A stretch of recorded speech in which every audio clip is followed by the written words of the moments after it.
Hey everyone.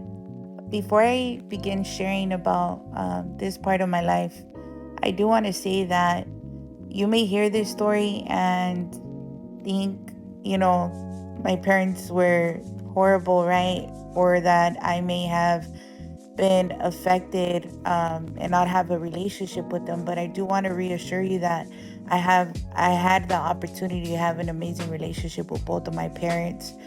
They're amazing. I love them both very, very much. And I never judge them at all for the mistakes that they have made in their past because they were very young. And I also always had that understanding. So I have no hard feelings, no judgment for the mistakes. And their mistakes don't define who they are today, right? Who my mother is today as a mother and a grandmother. And I love her and I value her. And my father, well, you guys know how I feel about my father. But I just want to let you guys know all is well. I have a great relationship with my mother, and I had the opportunity to have a good relationship with my mother also. All right, get into it. I look forward to Fridays because on Fridays, my dad would pick me up from school. Sure enough, getting out of my class, I would see my father standing in front of the school waiting for me and driving back home in his bouncy car. I remember being so in awe of him, everything about my father, from the way he spoke, the way he walked, the way he took hours to iron his clothes to perfection. Every crease had to be sharp, no double lines, and the scent of three flowers, Nautica or cool waters that filled the room with his aroma. The oldies he would be playing, The Poor Side of Town, Smile Now, Cry Later, and the song he had tattooed on his arm, Mi Última Parranda. How he treated me so delicately and would always tell me I was his princess. I was truly a daddy's girl. I remember I would cry when I had to go back. I hated being away from my father. He made me feel so safe.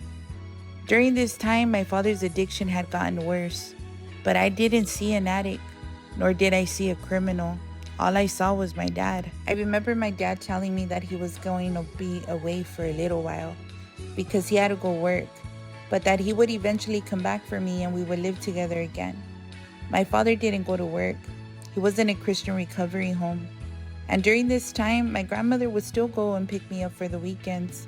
My nana would always tell my mom that she could take care of me and that I could live with her. But for whatever reason, my mom would always tell her no. While my dad was away, he didn't have the ability to really know what was going on with me. And the only updates that he would get were from my grandmother when she would have me over on the weekends. I don't know. It seemed like my mom had gotten worse too. I remember trying to fall asleep because I knew I had school in the morning, but it was hard to because the music would be blasting and my mom and her friends would be partying all night.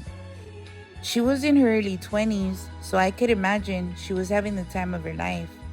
But it was already starting to affect me. At this time, I remember our utilities were always getting disconnected and we hardly ever had food.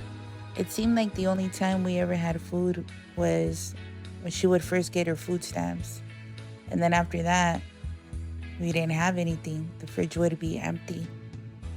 I remember there would be days when I was hungry.